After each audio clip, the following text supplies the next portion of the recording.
Fala, meus amigos, tudo bem? Nesse vídeo para falar sobre segurança de dados e criptografia, certo? Na comunicação entre o nosso front-end e o nosso back-end usando sistemas feitos em Wix, utilizando o Xcode, ok? Talvez você nunca tenha pensado que um dia estaria pensando... essa agora foi complexa. Talvez você nunca tivesse pensado que um dia estaria pensando sobre isso, ou cogitando o fato de tornar os seus sistemas feitos em Wix sistemas preocupados com a segurança da informação dos seus usuários.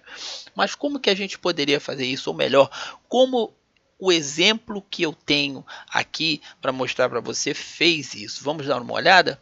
Bom, primeiramente, eu quero mostrar para vocês aqui o meu sistema de login. O meu sistema de login, se a gente for parar para pensar, como funciona o sistema de login? O nosso usuário ele vai no front-end, quer dizer, no site que propriamente aparece para ele ali, e ele digita os dados dele, o usuário e a senha. Esses dados cruzam a internet numa velocidade altíssima pelos cabos de fibra ótica Brasil e mundo afora. Chegam ao servidor onde essas informações estão guardadas, são comparados com as informações que estão guardadas e retornam para a gente uma resposta, se sim ou se não.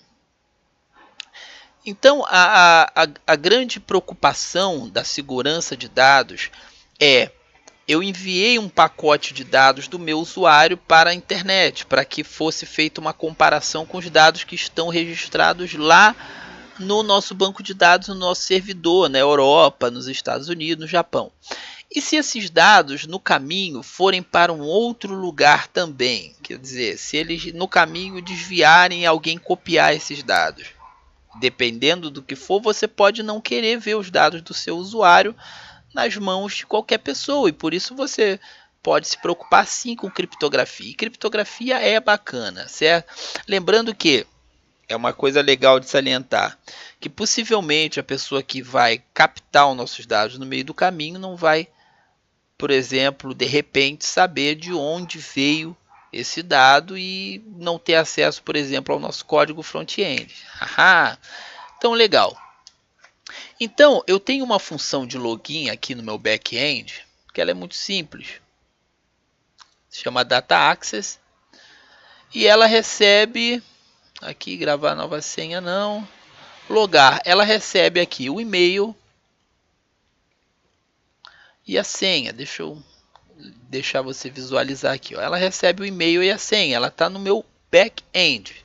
Só que ela é chamada no meu front-end. Ok? Ela é chamada aqui na minha página início.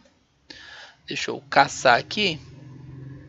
Espera aí que eu cliquei no lugar errado. Era aqui, ó, na outra lupa. Logar. Vamos achar ela aqui. Ela tem aqui em cima sendo chamada. Next.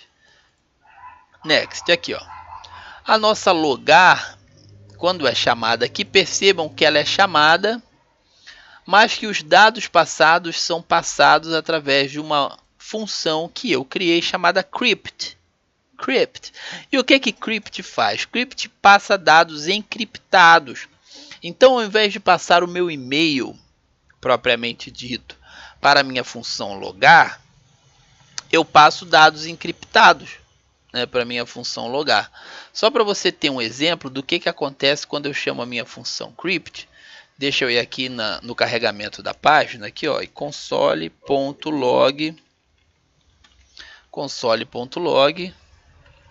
eu vou chamar a crypt aqui, crypt, e eu vou encriptar a palavra bad draw, ok? Deixa eu tirar esse zoom todo, aqui,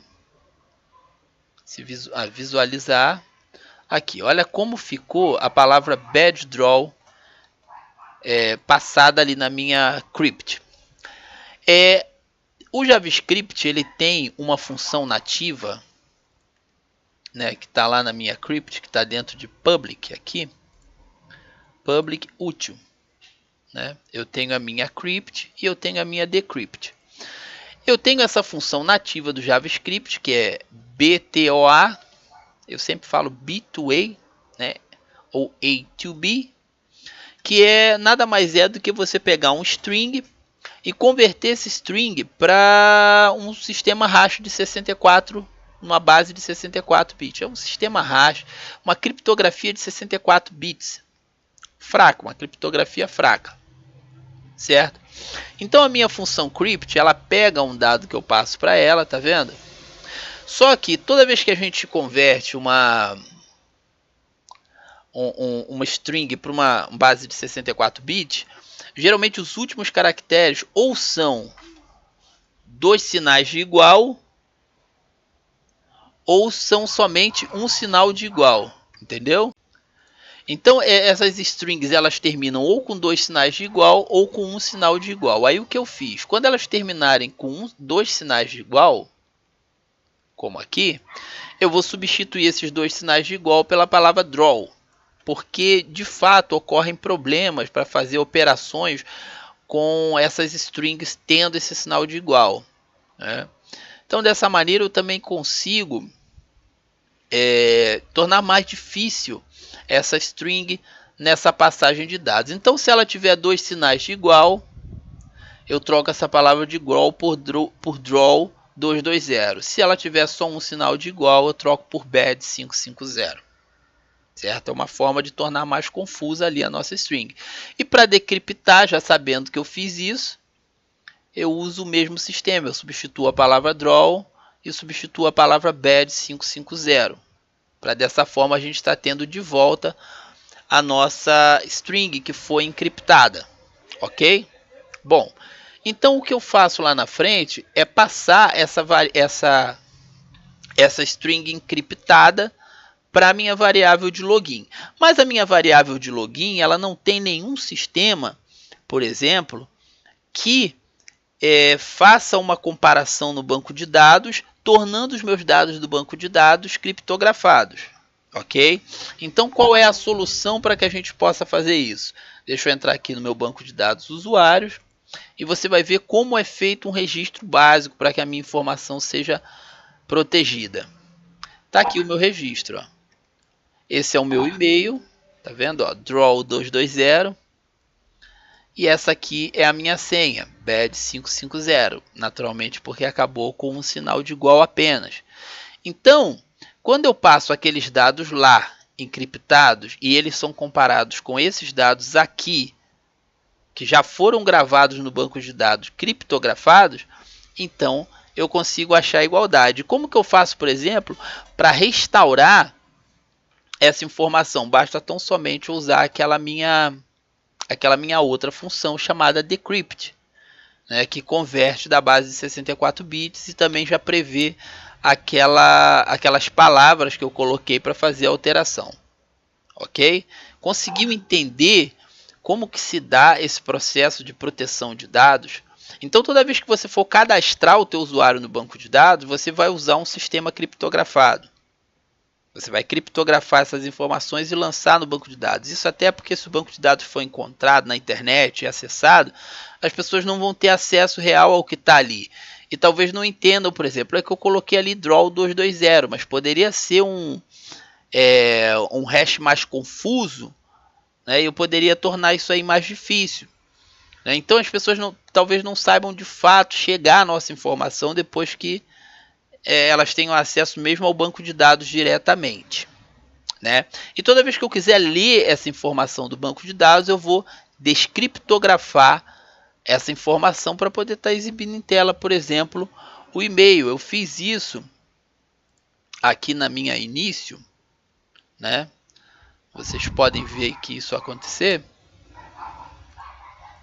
Eu vou aqui fazer um login. Ó, vocês podem ver que eu estou no yahoo.com.br. Eu estou usando a linguagem normal, a linguagem humana, né? Eu só não lembro se a senha é essa mesmo, gente. Mas deve ser. Pronto. Olha lá, e quando ele me levou para a página, ele conseguiu me mostrar aqui, ó, as minhas informações como elas são de fato. Por quê? Vamos voltar aqui ao editor. Porque aqui na hora de mostrar as informações, deixa eu caçar aqui a palavra decrypt, tá ok? Ó. Pronto, ó. Eu faço uma decriptação da informação que eu pego, ok? Então é dessa maneira que a gente protege os dados dos nossos usuários. Toda vez que a gente vai atravessar a fronteira do front-end para o back-end, a gente criptografa informações para que elas cheguem com segurança. E toda vez que a gente vai cruzar a fronteira do back-end para o front-end para mostrar ali para o nosso usuário, a gente decripta essa informação.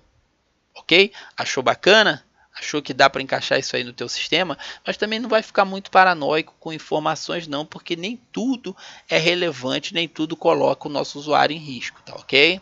Mas é bom para você ficar esperto. Segurança de dados é uma boa. Tem gente que trabalha só com isso e ganha grana somente pensando em métodos de tornar dados mais seguros. E se o teu site for um site seguro, olha que bacana aí, que você já andando na frente aí no mercado tão competitivo quanto o mercado de segurança de dados. Amigão, eu vou ficando por aqui, deixo aquele abraço, peço aquele like, peço a tua inscrição no canal, que você comente, que você participe, que leve esse vídeo para frente, porque cada dia mais o nosso cenário brasileiro de tecnologia tem que crescer, entendeu? Por um Brasil digital, não só democrático, mas também muito competente, ok? Vamos lá, gente. Até mais e até a próxima.